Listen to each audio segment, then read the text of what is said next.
We're back. What's up, tribe? I miss you guys immensely.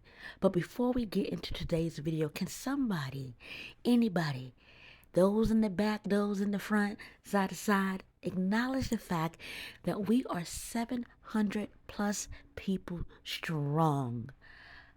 I appreciate each and every last one of you, all of my tribe members.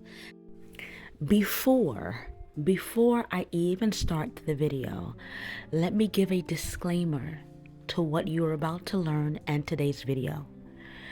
That is, the information that you are going to learn today is a hut wisdom perspective.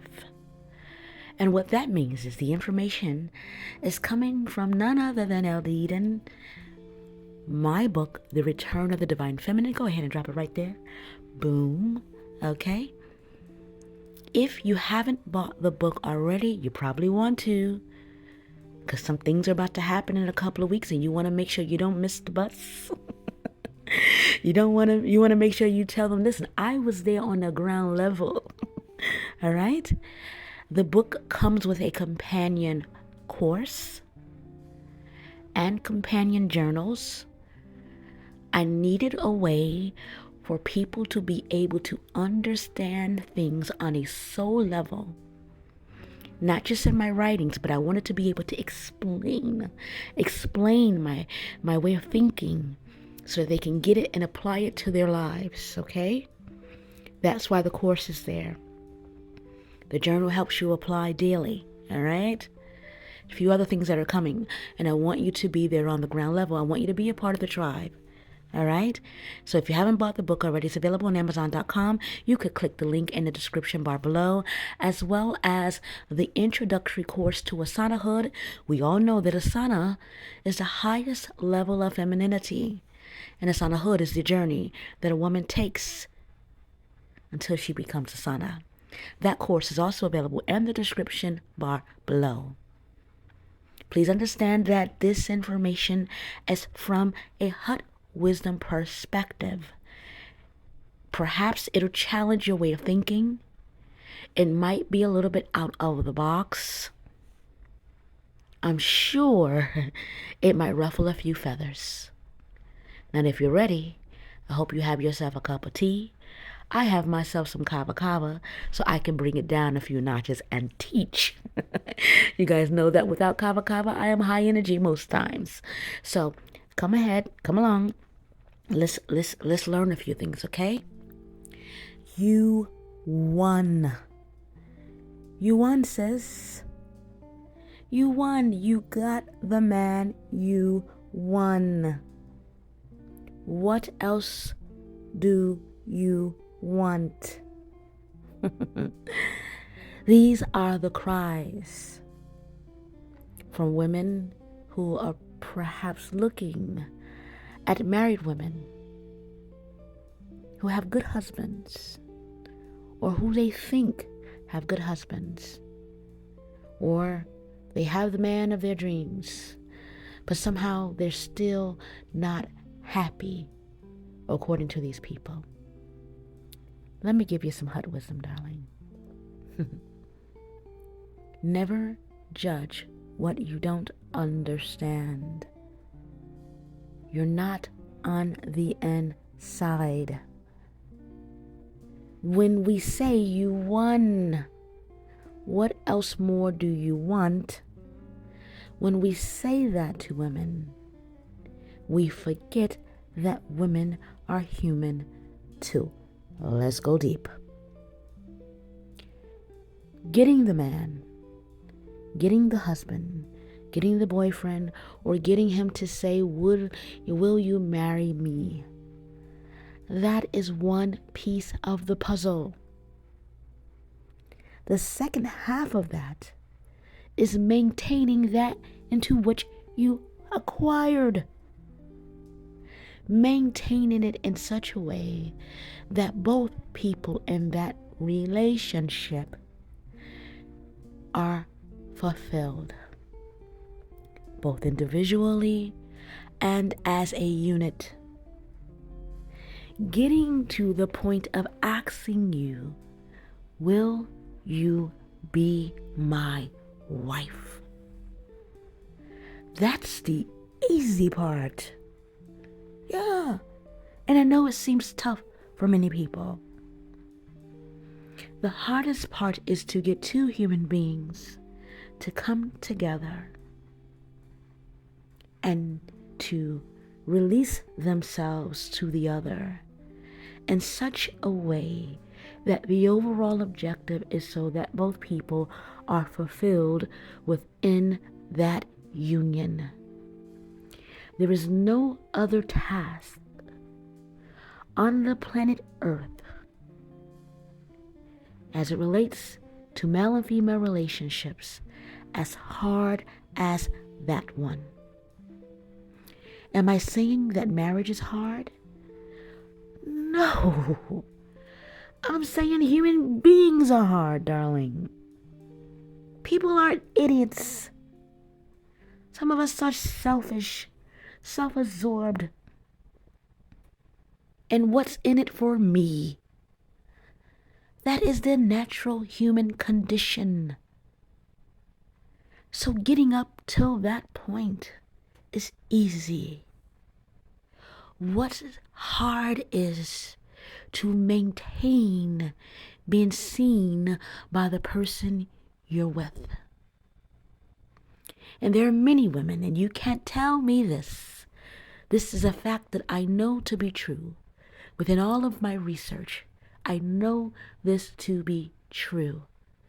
From all the women that I've mentored over the 25 years that I've done this, and men as well, after a while, your spouse walks past you without giving you a kiss on the lips, or recognizing that you just cut your hair, or that perhaps you changed into a new fragrance, or that you lost 20 pounds.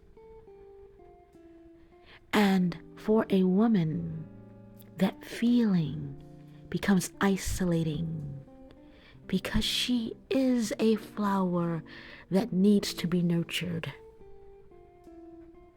And when you are in a relationship for a long time,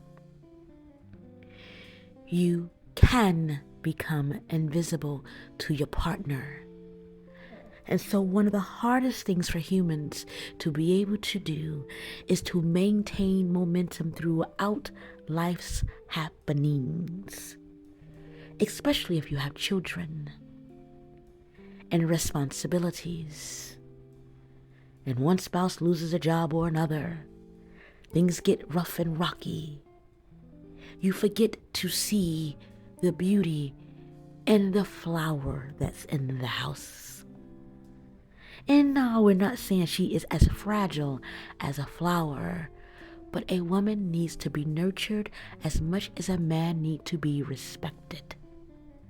So when we say to women, sis, you won. What else do you want? Why are you looking for attention from men on the outside? You cannot tell me that when you see a woman begin to be upfront and outside and show the things that she would show to her husband, when you start to see that behavioral shift, please know that there's also one in the house. Now, does that mean that's the end of that relationship? That is over? No. It's the natural order of things. Yes, it's the natural order of things. Eventually, life happens. And the first person to feel the shift energetically is the woman. That's because, according to the Return of the Divine Feminine, God made it that way. Sis, you won. You have wealth, you have fame, you have a man, you have a ring, you have a husband, someone who loves you and adores you, takes care of you. What else more do you want? I've said this in my writings for years. Every human being, both male and female, wants to be seen by the one that claims to love them. Yes, a woman wants to feel sexy. Just because she's a mother doesn't mean that she doesn't feel sensual and that she doesn't want to explore the sensual side of herself. Just because a woman is a wife doesn't mean that she doesn't want to feel beautiful for her husband, or that she doesn't want her husband to find her beautiful. My question will then be to the brother who has the wife who's seeking attention from the outside. My question would be, when's the last time you told your wife how beautiful she was and meant it from your soul? When's the last time you caught yourself watching her sleep, adoring just how beautiful she is? When's the last time you made love to your wife in a way that it was passion-filled? Because I have a quote that I've been saying, and I have it here on, you can go through my videos and you can find it. You can even find it on our community tab. I said, a man who values himself or measures himself against his wallet and his options, he will always lose his wife to the pool boy. The pool boy has no money. The pool boy has no, he has an entry-level job. So why is the wife leaving the wealthy man for the pool boy? In my quote, what does that mean, Karima? Women want passion too. We are human. And so we see women who we think won. We say to them, sis, you won. They don't feel like it. They feel like something is missing. So, if you see women who say, I miss being single, or I miss when my husband courted me. I believe there was a quote, Miss Nicole Ariaka, here's why we're playing this video. They were saying that she has Boris Cujo, a man who speaks 5 languages, sexy, fine, and all of that. Why on earth would she miss being single? Hence why I wrote the book, The Return of the Divine Feminine, to reconnect both male and female. This animalistic urge within us that I talk about so often. But what I want most out of my books and out of this video today is to communicate that both men and women are not static. We have more in common than we like to express. A woman who says, I want to be courted by my husband, she's saying that same fire and energy that he gave her when he was calling her every day, when he was sending flowers on Wednesdays, when he never forgot her birthday. That's what she wants to rekindle. The language, perhaps the English language does not allow us to communicate that effectively. But I'm hoping that I'm able to communicate that today. A woman who says, I'm married, but my husband is never home. You might think, sis, you won. He's out making money. What else more do you want? Well, darling, those primal urges doesn't go away because your husband is making 6 figures. They're still there. You still want to be hugged and held. You still want to be kissed on your neck when you were cooking linguine. When you were pouring white wine at the dinner table, you still want to see the other person on the other side. There's a longing for companionship. Money does not do that. Now, how do we find a way to make both men and women feel seen and heard. Women adored, men respected. He works every day, pays all the bills, and comes home and is not greeted at the door by someone who is happy that he's home. Someone who looks forward to seeing him. She puts her arms around him and asks him, "How was your day?" That too is a primal urge.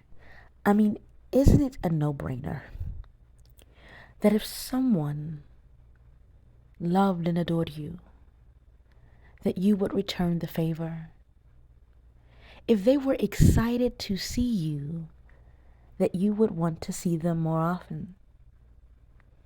And if they honored you and honored your love, that there's just some things you would have reserved just for them, as a way of showing them that you recognize that they are worthy of that something that's special. Well, the purpose of this video is to do this. No matter how good something appears, how well put together it seems, sometimes on the inside, things are broken. And until next time, be empowered, be inspired, and be well. Oh, and by the way, if you are a lover, if you're a wife or a husband or a girlfriend, please go make love madly and wildly. Take care.